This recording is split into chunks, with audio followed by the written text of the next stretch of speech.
have a question. Yeah. So are we allowed to use like information on our, like, if the information like leads into this, can we use that to help to answer our course discussions? Like, I don't really understand that, like, when they open, it's like, I know one opens Thursday or Friday morning, and Yeah. one opens Saturday morning, but like, can we use information that we learned like today? Yes, in fact, you should. That's exactly what you're supposed to be doing. Okay, Because, like, so we have a class session on Tuesday and Thursday, and the discussion board opens on Friday, and the terms that you see paired together there are based on the things that we talked about in class this week, either on the Tuesday class session or the Thursday class session. okay, Okay. I was trying to answer mine, and I was like, I was looking at my notes, and I just felt like I could add more information. So I just wanted to make sure that was okay. Yeah. No, remember the basic requirement of that, you can bring in, if I understand what you're saying, you can bring additional ideas, additional information into your answers. Just don't do that at the expense of not writing out an explanation of these terms consistent with the way that we talked about it in class. You know what I'm saying? Like, because believe me, I'm making this comment based on my experience doing these. There are some people who have come through my classes, certainly not everybody, but some people enough who have come through my classes that would rather do anything, it seems, than write their stuff up based on the information in lecture.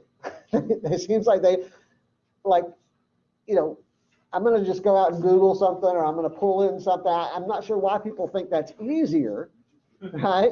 But for some reason, some people seem to think that that's easier to do it that way. But I'm not, interested in seeing if you understand, if you can write up an explanation of how Google understands this concept.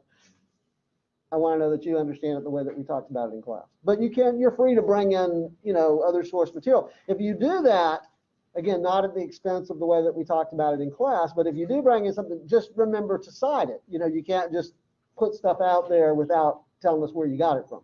Okay, all right. Okay, let's jump into the discussion of this week's topic.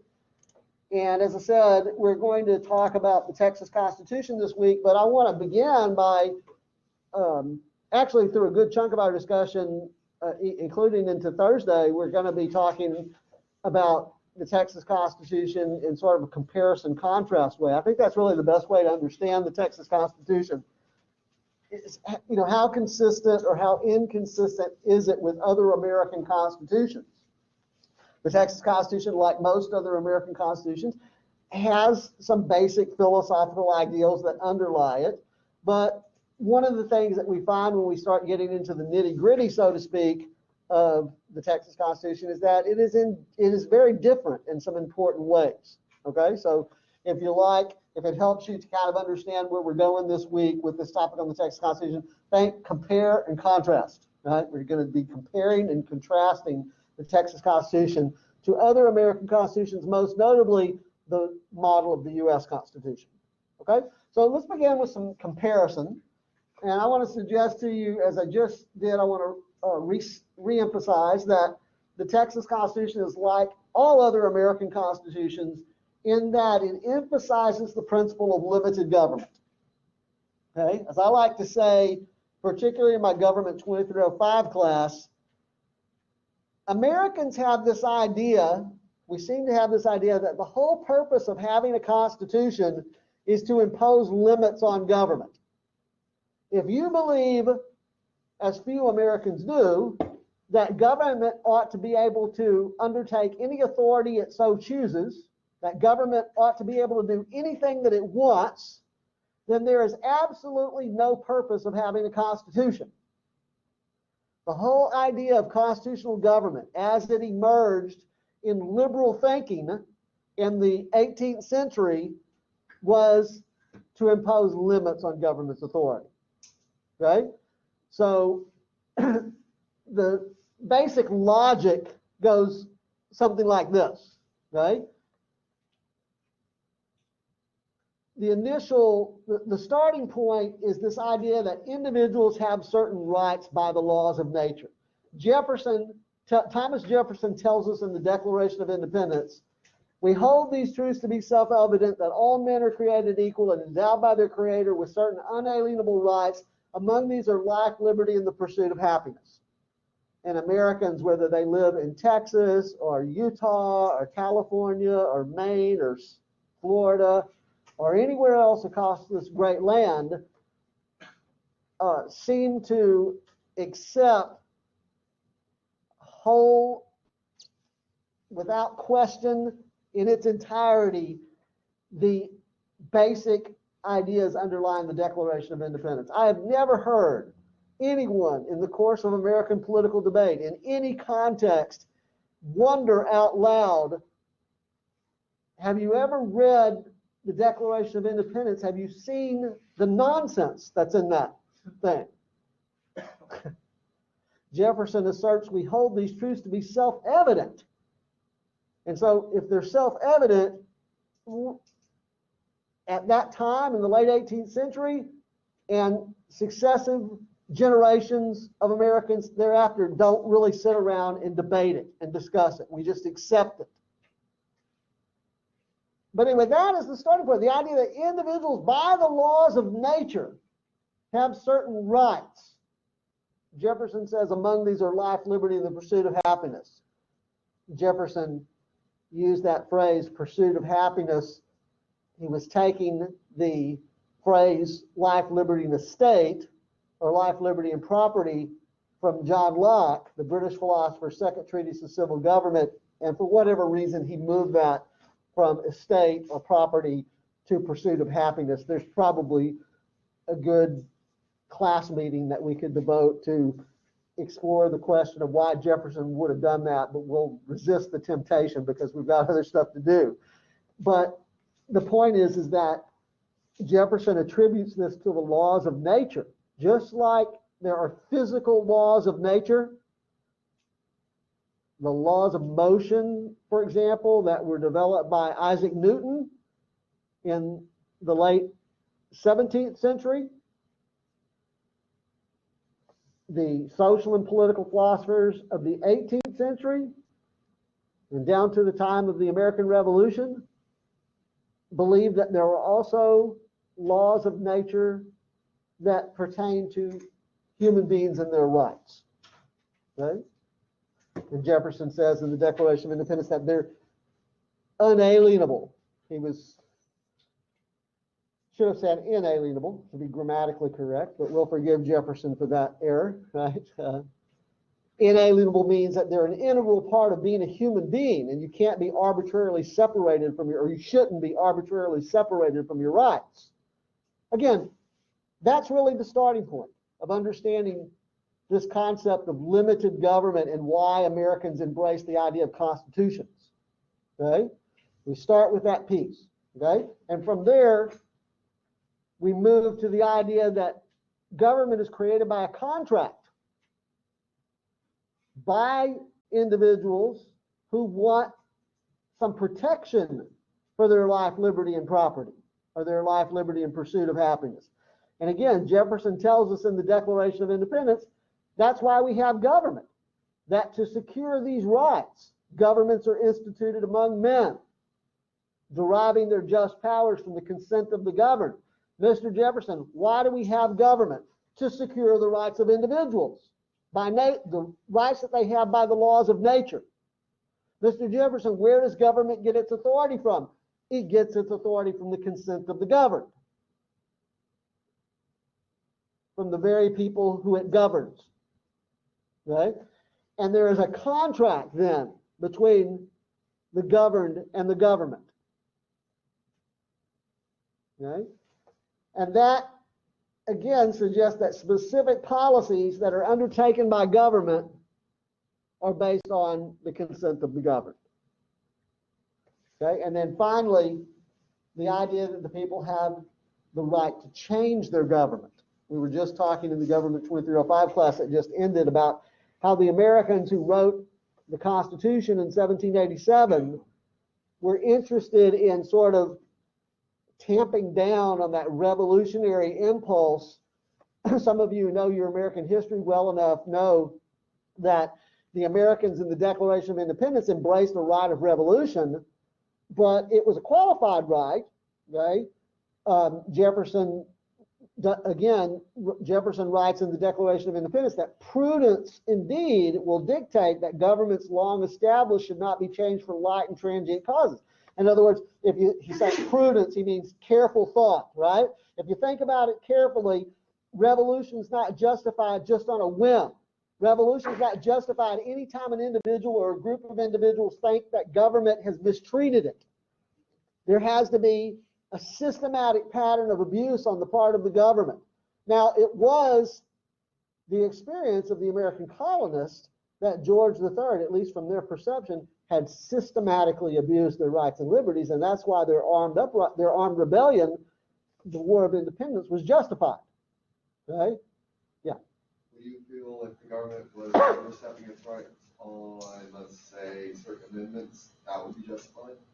On certain amendments? Yeah, like free speech or certain. I don't know. You as an individual have to kind of decide what that means in practice. All I'm telling you is that the Americans were saying in 1776 through the pen of Thomas Jefferson, to be precise, Jefferson writes that mankind are more disposed to suffer while evils are sufferable than to right themselves by abolishing the forms to which they are accustomed. So he said, you can't take this right of revolution too flippantly, right? It's only justified when there is a long train of abuses. The history of the present king of Great Britain, he says, is a history of such injuries. And if you look at the rest of that document, about 2/3 of the document is devoted to making that case. He's done this, he's done this, he's done this, he's done that, he's done that, he's that, this is a long list, what we would call today a bullet point list, right, of all the grievances that the Americans have against George III in leading up to their independence resolution or their independence declaration, right? I don't want to digress too much on the history of the American founding, but I do want to emphasize this point about most of the Americans are in that period are very, very reluctant revolutionaries. They're not radical revolutionaries, and they're interested in guarding against this radical interpretation of the right of revolution. We see that in the language that Jefferson uses in the Declaration of Independence, but we also know that in the years immediately following the conclusion of the American Revolution that there were a number of armed uprisings against state authority.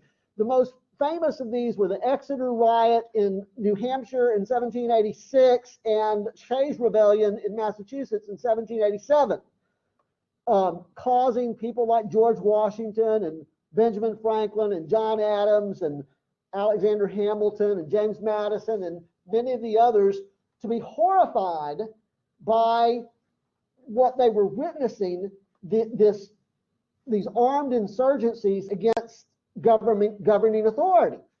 And that's, of course, what led immediately the catalyst that led to the call for the Constitutional Convention, because they were trying to address the weaknesses of the central government under the Articles of Confederation and create a government that was sufficiently empowered to maintain order.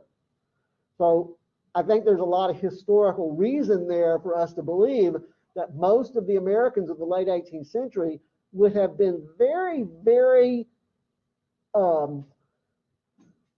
don't know how else to say it other than what I've already said, that very, very reluctant to embrace any ideas of armed rebellion, except in the most extraordinary cases where it's just indisputable that government has engaged in a systematic pattern of abusing people's rights and liberties.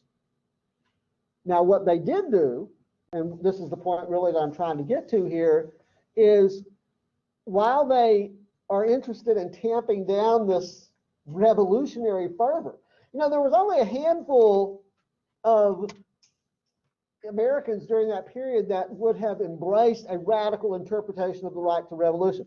Again, I said I don't want to digress too much on that history because we got to move on to the Constitution, but just since we're talking about it, let me just sort of drive this point home. some names that you might recognize that might go into the category of radical revolutionaries.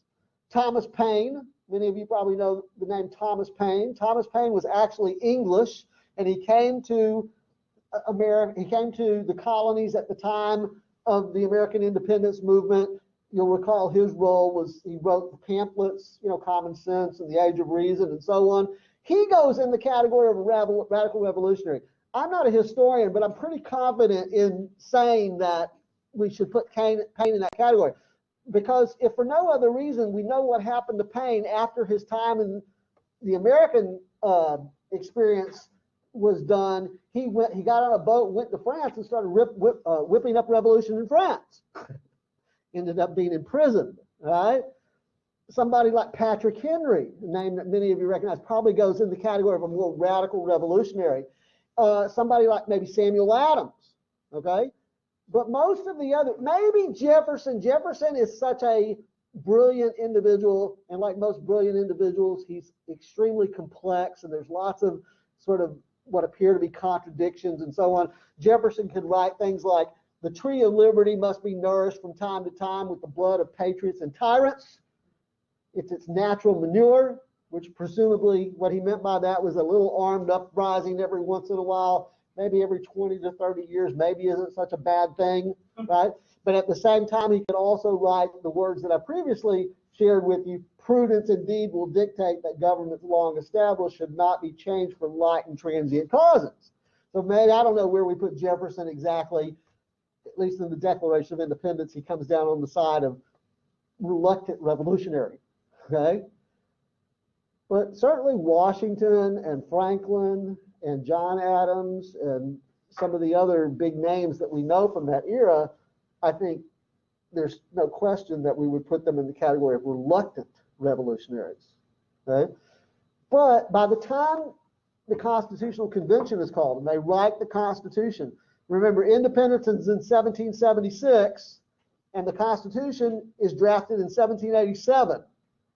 So there's more than a dozen years there. There's 13 years there between the independence vote in Congress and the Philadelphia Convention in 1787, and there's a lot of turmoil, right? I don't know about you guys. I'm one of those people who prefers stability. The idea that there's going to be this constant civil unrest out there, that there's going to be constantly people agitating out there, taking up armed rebellion against government. I mean, when will we have time for culture? When will we have time for art and scientific advancement and all the other things that make civilization worthwhile if we're constantly embroiled in upheaval?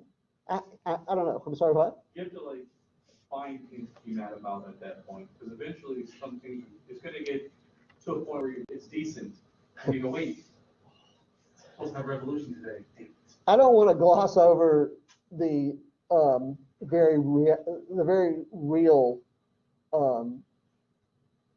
fact that there are people out there who have real grievances. Certainly don't want to gloss over that. But I think the Americans of that era, even though they found a way to rationalize their unprecedented action of declaring their independence from Britain, no colonies had ever declared their independence and fought a war of rebellion before.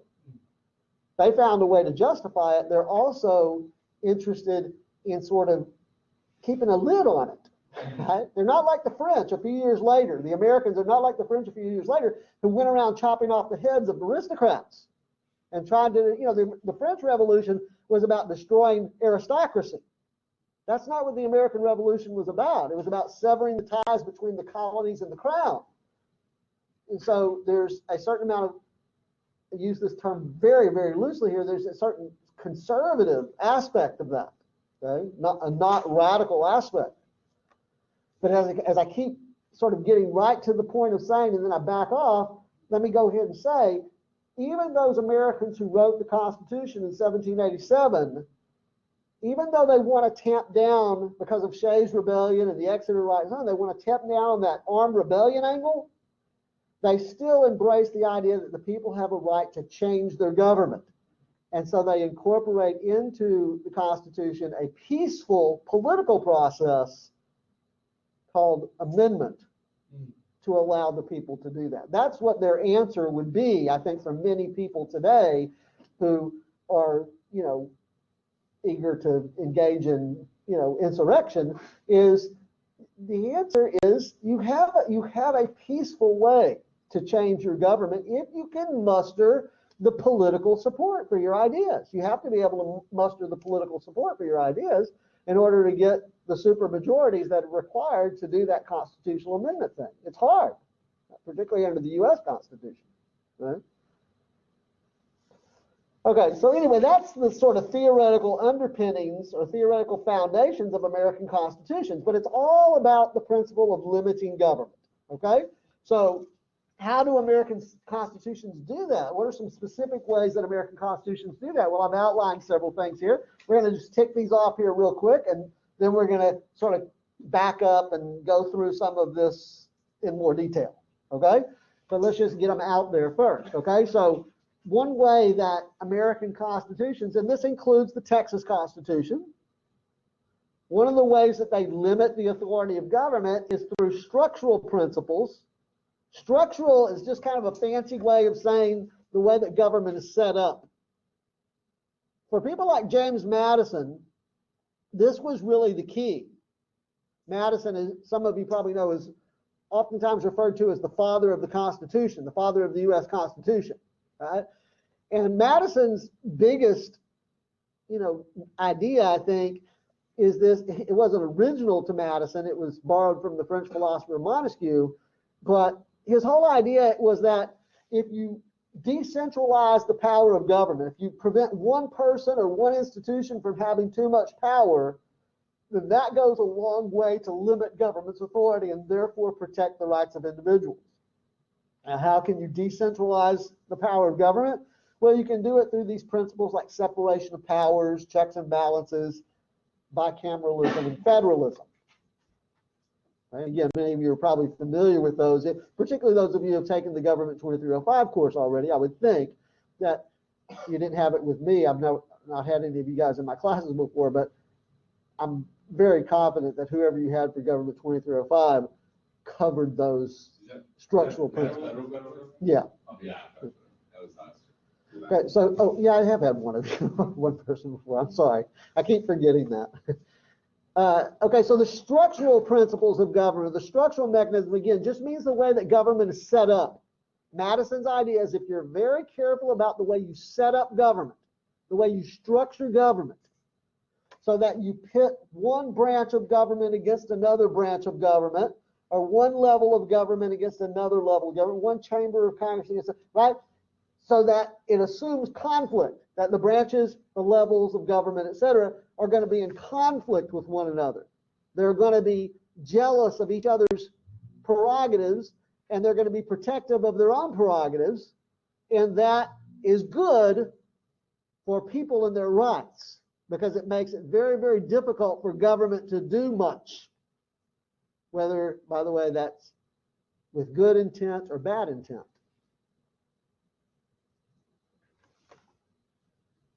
Another way that you can limit the power of government is through one of these two approaches, either by specifically granting authority to government or by specifically denying authority to government.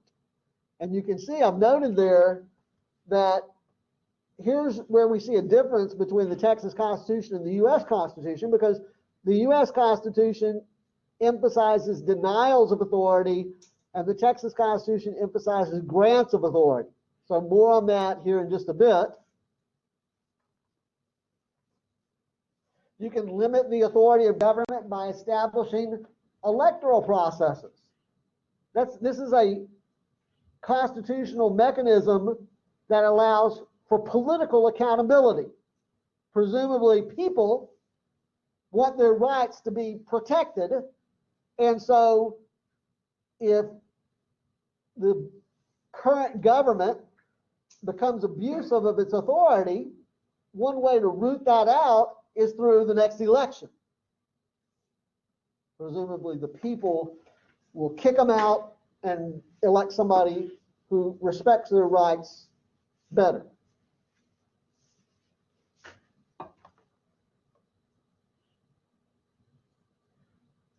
By listing the rights and liberties of individuals. Here we see that the Texas Constitution, like the U.S. Constitution, has a Bill of Rights. Most of you are familiar with the Bill of Rights of the U.S. Constitution, okay? And you may have not been aware, some of you may have been, some of you may not have been, that state constitutions, including the Texas Constitution, typically also have a Bill of Rights, although under the Texas Constitution, there are some differences. One difference, for example, is that whereas the Bill of Rights to the U.S. Constitution comes in the form of the first 10 amendments, right? Everybody remember learning that from your federal government course, right? First 10 amendments of the U.S. Constitution we call the Bill of Rights. In Texas, under the Texas Constitution, the Bill of Rights to the state constitution is actually in Article 1. It's like right out of the gate, Article 1. You understand what I'm saying? That the U.S. Constitution, the Bill of Rights, I want to be careful here. I want to make sure that everybody understands that I'm saying this mainly for effect, okay?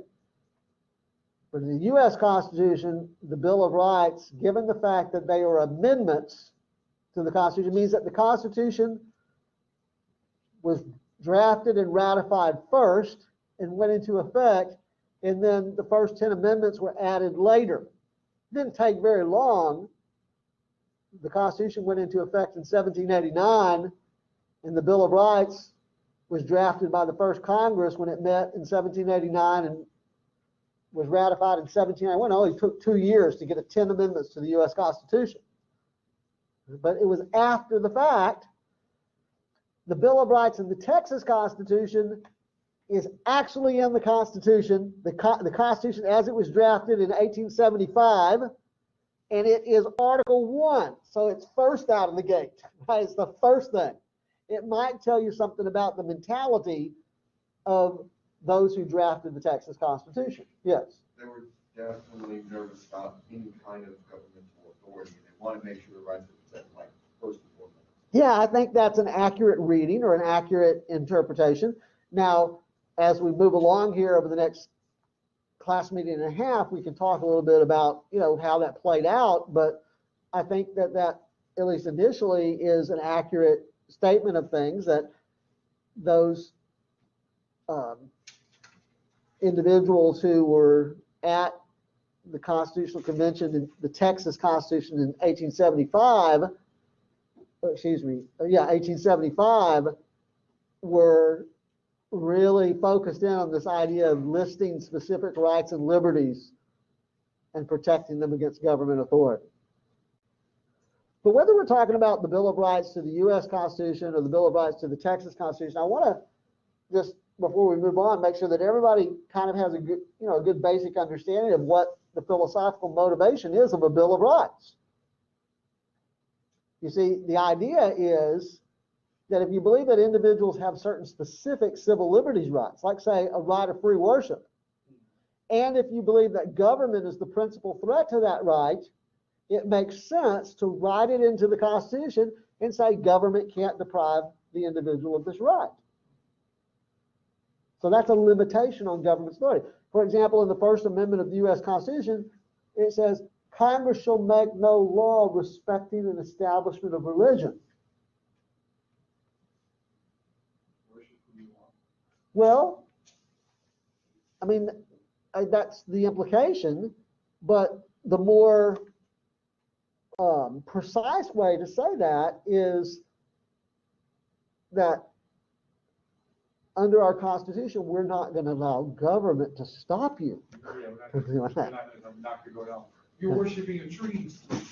Also, like, they can't give any religion special rights that they don't have to follow or something. Yeah, that's a nuanced thing that we get into some in the civil liberties topics in the Government 2305 course. Suffice it to say that whatever specific civil liberties right it is that we're talking about, whether it's the right of free worship or the right of free speech or the right to keep and bear arms or the right to peaceably assemble or whatever the specific civil liberties right is, none of them are absolute. Right? None of them, we've never recognized at either the federal or the state level that people can do whatever they want in the name of religion, or people can say whatever they want in the name of free speech, or people can, do what, own whatever firearms or, use however they want to do it without any limitations at all. There are restrictions that we as a civilized society can place on your right of free speech. You can't drive around, for example, in a residential neighborhood at 3 a.m. blaring over some public address system, some nonsense message, and then when the police come and slap a citation on you or take you to jail for disturbing the peace, say, hold on a second, I've got a right under the First Amendment to say what I want. Well, we don't recognize the right of free speech that way. We at least recognize that the government can impose time, manner, and place restrictions on the right to free speech. Just like government can place reasonable restrictions on the right to free worship, and just like government can place, one would presume that this would be no different, government can place reasonable restrictions on the right to keep and bear arms.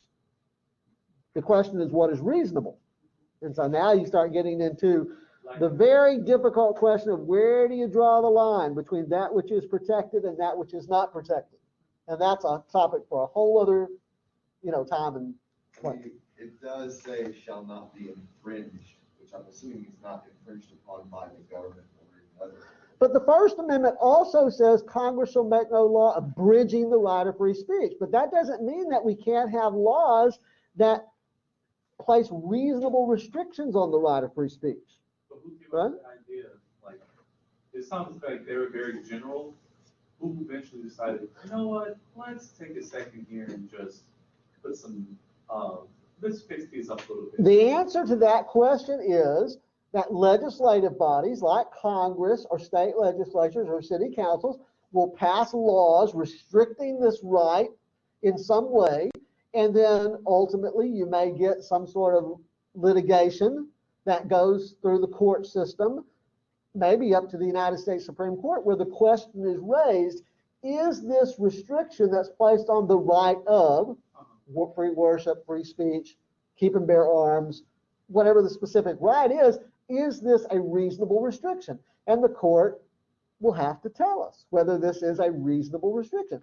The court has said time, manner, and place restrictions are reasonable restrictions on the right of free speech. Governments can place restrictions on certain types of speech, like obscenity. Obscenity is not protected speech. You can't go walking through town center down here uttering all kinds of F-bombs and other sort of explicatives, and when the police come and arrest you for violating local obscenity codes, say, oh, I've got a right of free speech, I can say whatever I want. No, you can't. You can't say whatever you want, anytime you want, under any circumstances you want. There's a lot that you can say, right? And there is a lot that's protected, but not everything. It seems like when they drafted this, they kind of just, all right, guys, what's general? Let's get it out there. They didn't really think about, 100 years from now. I think that different generations of Americans have common understandings of what these things mean. For example, I think that just the use of the word "the," for example, in the First Amendment of the U.S. Constitution, when the framers of the First Amendment say,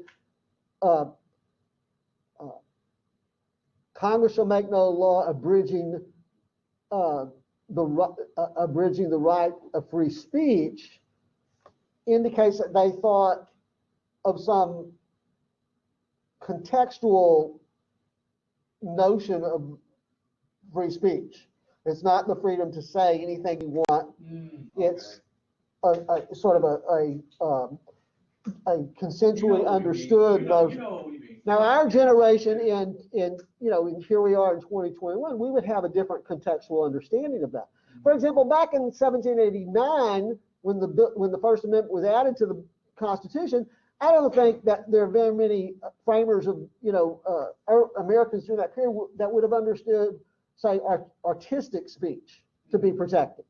But I think, in the 21st century, most Americans recognize that there is something called protected artistic speech. So that aspect of it is dynamic. It does change. Okay, and then finally on the list here, governments are limited by establishing amending processes. That's what I was referring to a few minutes ago. Well, it was quite a while ago now, when I said that the whole notion of armed rebellion is being downplayed here, but they still are committed to the idea that the people have a right to change their government, right? It's through the formal amending process. But again, here we note that the process works differently, a little bit differently at the federal level of the U.S. Constitution and at the state level in Texas. Okay, so we can touch on that as well. Okay? All right, so we've laid out the general notions here. Questions, comments before we move on?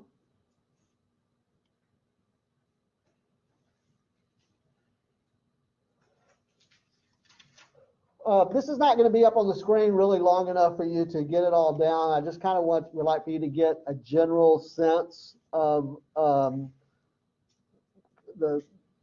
I'm trying to get across to you here, which is that there are some similar provisions. We're still talking about how the Texas Constitution compares to other American constitutions. So there are some general provisions that they share in common. The idea of Republican form of government. You can see that both the U.S. Constitution and the Texas Constitution have provisions guaranteeing Republican form of government. By the way, that's a lowercase r, not an uppercase r. So it's not talking about the Republican Party. It's talking about the idea of a government where the people elect their representatives. And that's what we mean by Republican government. It actually means a government without a king or a queen. You got monarchy and you got Republican government. But for Americans, the notion of Republican government also means, in addition to not having a king or a queen, it also means the people, it means a number of things, but the simplest thing that we can say is that the people have a right to elect their representatives. Okay?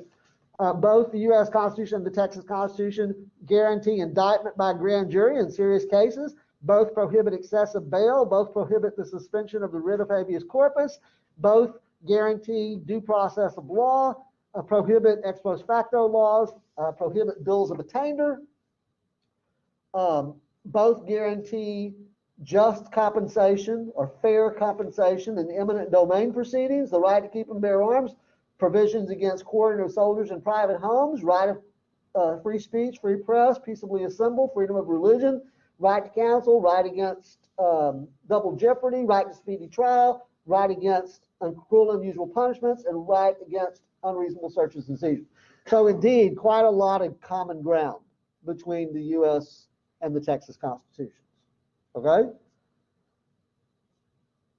So before I move away from this, I said it was going to be up there long enough for you to take it all down. It's not really essential that you do take it all down, but I do want to give you an opportunity to ask about any of those items that are up there if you want to. Everybody clear on what we mean by each of these? Or are there, yeah. So the ones in the United States Constitution, they weren't implemented.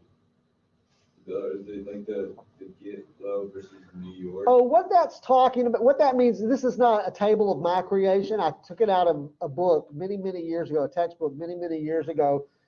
They mentioned that case law, those case names over there, because those are the first cases where the United States Supreme Court applied that provision of the U.S. Constitution to states. Right.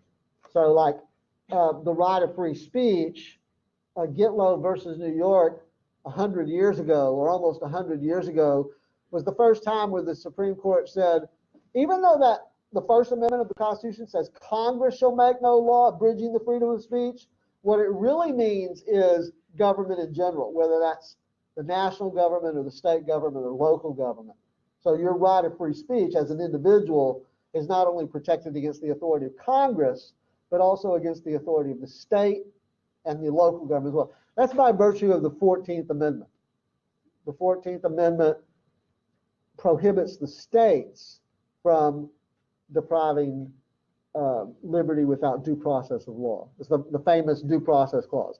Nor shall any state deprive any person of life, liberty, or property without due process of law. So like no cruel or unusual punishment, is that like stuff like how they took death by electricity? Things like that? Yeah, now the Supreme Court of the United States has not ruled the death penalty itself unconstitutional, but it has ruled certain means of execution unconstitutional, right? I don't think any states use electrocution anymore, for example. There may be a state or two, I'm not sure about this, I haven't checked in a long time, to be honest with you, but it wasn't terribly long ago, there was at least still one or two states that used hangings, but those may be gone. Those may be gone as well. No states use firing squads, right? Yeah. And is it true that you really get like whatever they want to last? That's what we seem to know from movies. It seems like Hollywood wants us to believe that. I guess, I'm not sure. Yes, sir. So, has there been anything added to rights or anything like? Yeah, they updated it. When was the last time anybody's added new information? You mean a basic civil liberties right? Yeah. The answer, if we're talking about the U.S. Constitution, nothing has really been added in terms of specific civil liberties rights since the Bill of Rights, except that, as I mentioned, the 14th Amendment, which extends the protection against state authority. Now, you have to understand, in our system, we tend to think about rights, it's sort of popular discussion, we tend to think about rights as rights, and we don't really make the kinds of distinctions that I believe we ought to make. For example, some people would want to talk about a right to access to health care. Okay? Well, there's no constitutional provision for right to access to health care. There's nothing in the Bill of Rights. Now, some people believe that maybe there should be, okay? But at least as of now, there's nothing in the Constitution that establishes that as a basic civil liberties right. Like healthcare for free? Well, not necessarily for free, but just access to health care, right? So what people tend to get confused is the difference between a constitutional right and a statutory entitlement. We may pass legislation, and some people may say, well, Obamacare would be an example. It's not really, but some people might say, well, it's at least the first step in getting towards universal health care as a right. But I would suggest to you, be careful, because it's not really a constitutional right. It is really a legislative entitlement. And if Congress can pass legislation granting that entitlement, then a subsequent Congress can pass legislation repealing that entitlement, as the Republican-controlled Congress did to Obamacare in the years following its passage in 2010.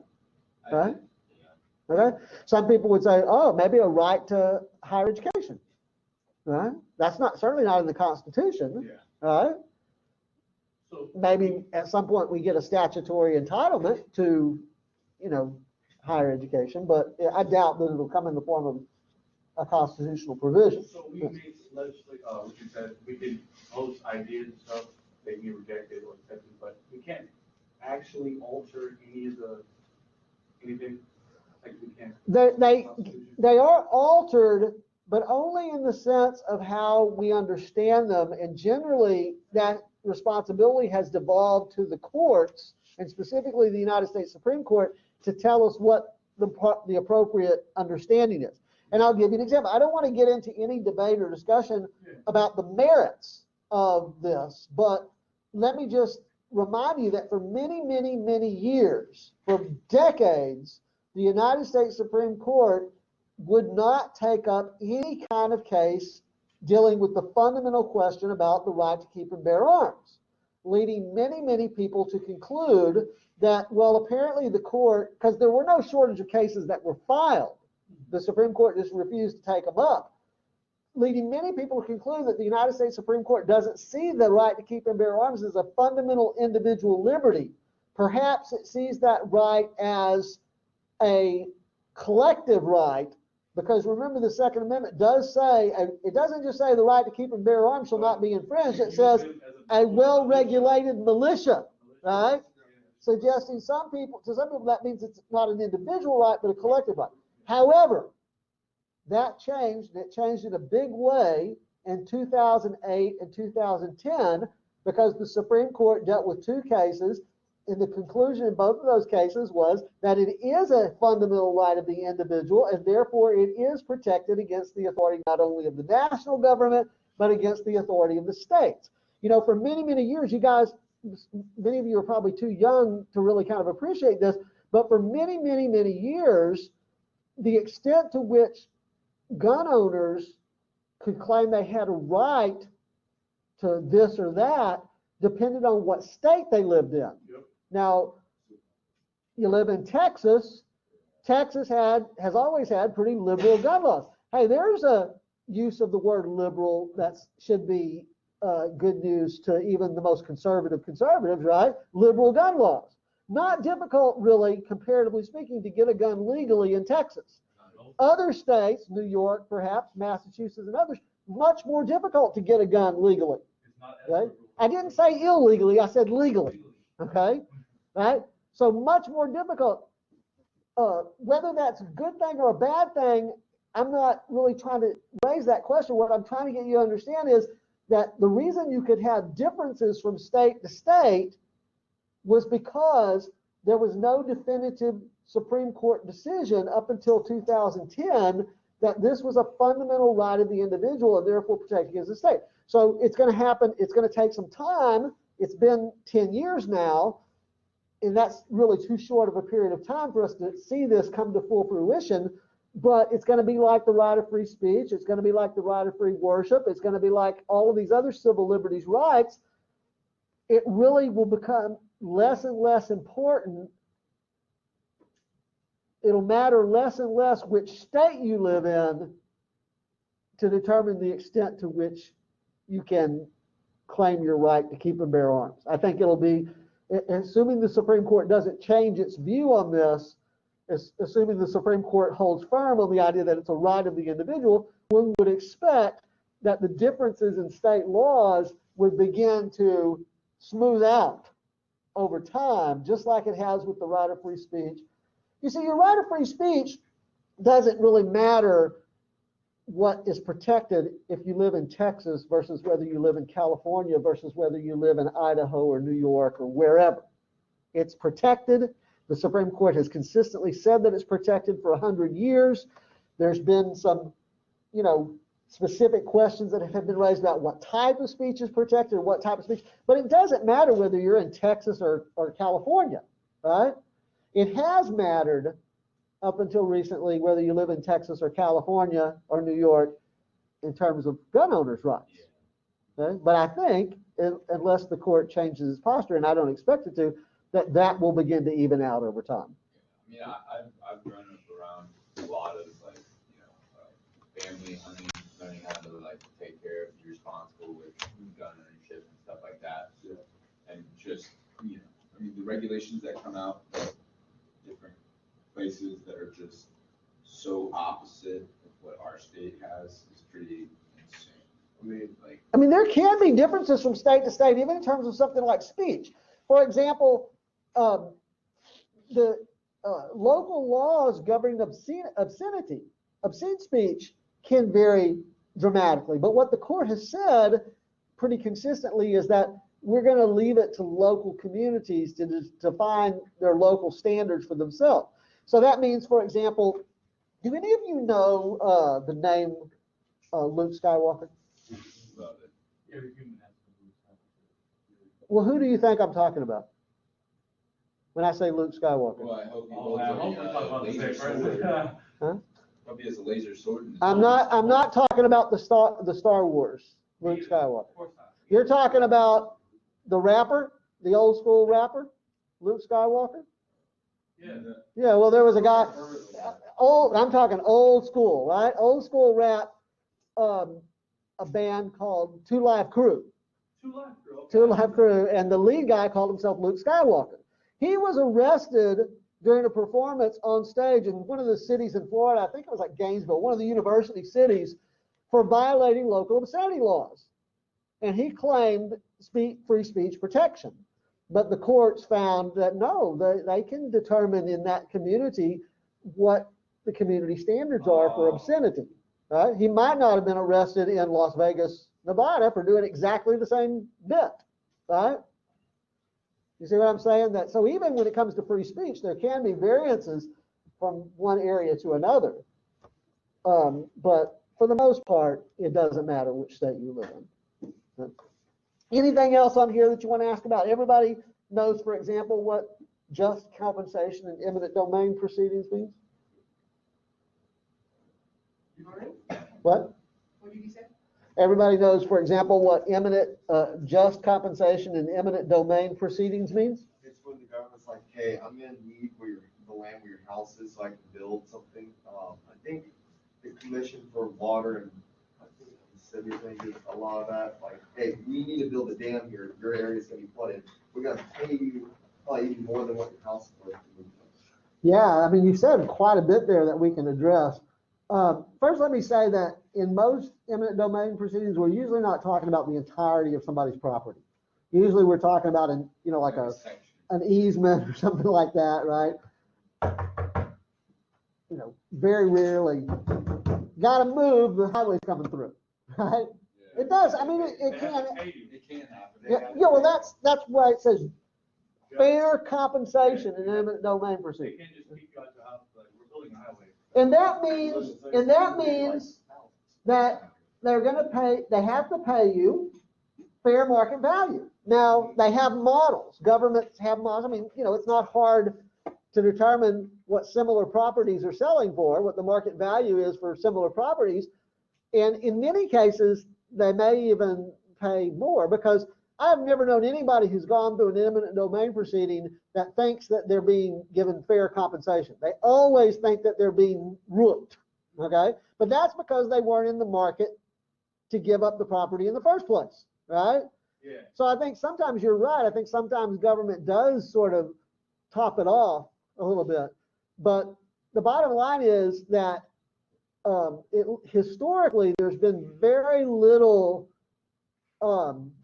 recourse for property owners to resist an eminent domain proceeding. There's some really good examples, but for the most part, government, and it's not a new thing, by the way, it's not something that just has happened in recent years. I mean, obviously this is, For a long time. governments have been doing this for a long time, right? Now, sometimes if you're talking about like significant groups who are going to have their properties, individuals who are parts of groups that are going to have their properties, they stand a little bit better chance. Like this is again probably going to be ancient history for you guys, but do you all know the name Rick Perry? Yes. Okay, Rick Perry was governor of Texas for a long time, right? And one of his big initiatives was they were calling the Central Texas Corridor. I'm very familiar with this because I lived for so many years in Central Texas. But there was this very ambitious plan which included high-speed rail and other kinds of transportation systems to improve the flow of traffic from South Texas up through Central Texas, up through the Dallas-Fort Worth area, and so on. That never got off the ground. And because during the eminent domain proceedings, farmers, particularly in Central Texas, dairy farmers and other farmers, had a lot of political clout, and they were able to to get that derailed. Literally, no pun intended. My business gives y'all a lot of money for taxes. Well, it's not just about giving in taxes. It may also have to do with the political support that they can provide legislators and others who can fight it for them. So you can deny them if they keep persisting you? Well, the example that I just gave you, I think, is more of an example that would suggest that the political opposition was able to get the project off track before you got to the actual eminent domain proceedings. But we knew that the eminent domain proceedings were coming. They were just kind of headed off because the farming community was able to coalesce and get the political leadership to back off. So it's say if I have this property and, like, somehow or another, they need the land, right? And they shoot me a price, it's horrible, right? Or like what I consider my value to be, you know, and. Yes, you can challenge it. No, yeah, you can challenge it. There's a proceeding, an eminent domain proceeding where the decision has to be made whether or not your appeal of the taking of your property can be thwarted, right? Why do we have to appeal ours? Well, because sometimes private property can be taken for the common good, right? That highway that you love driving on right there, out there, at one point, that was all private property, okay? Somebody's property had to be taken in order for you to get up there on that interstate. I don't like that word, taken. That pisses me What? Well, When you buy a house, there's a clause that tells you that the government can take you down. Sure. Yeah, there's a Well, clause in there's certainly, if you live like in a normal, sort of a ordinary neighborhood, there's gonna be all kinds of easements and so on your property, sure, yeah. Man, so much for us getting rid of the tyrannical government. But again, if you take that posture that, private property trumps the public good in all cases, okay, you can take that position. But most Americans, as evidenced by the fact that it has happened, and it's happened many, many, many times, most Americans embrace the idea that it's okay for us as a community to take private property sometimes, even if the property owner doesn't want it to be taken, we can take it because that's in the good of the community. so that sounds like kind of a moralistic view, like, it's the better for the community, so even though it doesn't benefit you, it's gonna benefit us. That's what I'm Exactly. saying. That's kind of innocent. Well, but Yeah. it's certainly not, eminent domain proceedings are certainly not something that is confined just to the parts of this country that LSR would characterize as being moralistic. I mean, I think ultimately it comes down to the fact that even in a place like Texas, where property rights are so vigorously defended, there are some instances where it just can't be denied, that there's a public imperative here, and it's going to have, the private property owner is just going to have to give it up, but we're going to pay them fairly for it, right? That's the whole idea. Although, There is still that respect for the private property ownership rights by saying, we're not going to just take it from you and say, take your lumps, too bad.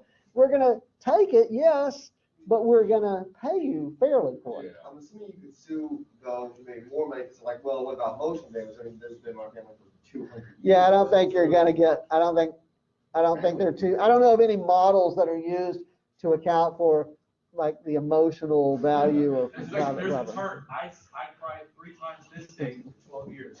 Anything else here you want to ask about? Okay, we're almost out of time. We only got about 3 minutes, so let me finish on this point here. All right, so one of the things that we're going to get into depth about on Thursday is the differences between the Texas Constitution and other American constitutions, particularly the U.S. Constitution. And I think just looking at the physical features of the documents gets us a pretty good ways down the road to understanding that there's something very different about the Texas Constitution. So just very quickly here, notice that the U.S. Constitution was drafted in 1787 and it took effect in 1789. So it's been in effect for about 230 years because this table has not been updated in the last year or so. Okay, so let's just round it to say 230 years. U.S. Constitution has been in effect for about 230 years. The Texas Constitution, the current Texas Constitution, if you've read the chapter in the textbook, chapter 2, you already know this. This is not the first constitution for Texas. It's actually the 6th constitution for Texas. but the current Constitution, the sixth Constitution for Texas, was drafted in 1875 and went into effect in 1876. So it has been in effect for a shorter period of time, 142 years, almost a century difference, right? 90 years difference there anyway, okay? The Texas Constitution is at least 9-10 times longer than the U.S. Constitution by word count. I actually think that 90,000 is probably an underestimate, okay? But it's about 9-10 times longer than the U.S. Constitution. And look at the next one. Look at this next line here. It says the number of amendments that have been added to the U.S. Constitution, 27. And by the way, remember, 10 of those came all at one time. The Bill of Rights in 1791. So since 1791, there have only been 17 amendments added to the U.S. Constitution. Look at the Texas Constitution, is actually up over 500 now. Okay? Again, this table has to be updated. So let's again round up, right at 500 amendments to the Texas Constitution. That, if nothing else, should tell you that there's something very different about the Texas Constitution. Okay? Why is it that the Texas Constitution has been amended so much more frequently? And there's the ratios there, about 3.5 per year in Texas versus 1 every 10 years to the U.S. Constitution. I would say adapting to certain laws that the federal government imposes, maybe putting them to the help time. Maybe some of the amendments to the Texas Constitution are motivated by that, but it's certainly not all, or I would say even most of them. As we develop more, as a culture in Texas, I think more things start happening. Well, okay, so let me ask you this. Why is Texas compared to, say, California or Illinois? Because those are states as well. Don't they have to respond to federal mandates and so on? Why are there so many more amendments to the Texas Constitution than there are to those states? Right? Well, we'll see. We'll get into that next time, okay? We want to look, well, we have to roll the credits, right? All right, we'll see you guys on Thursday.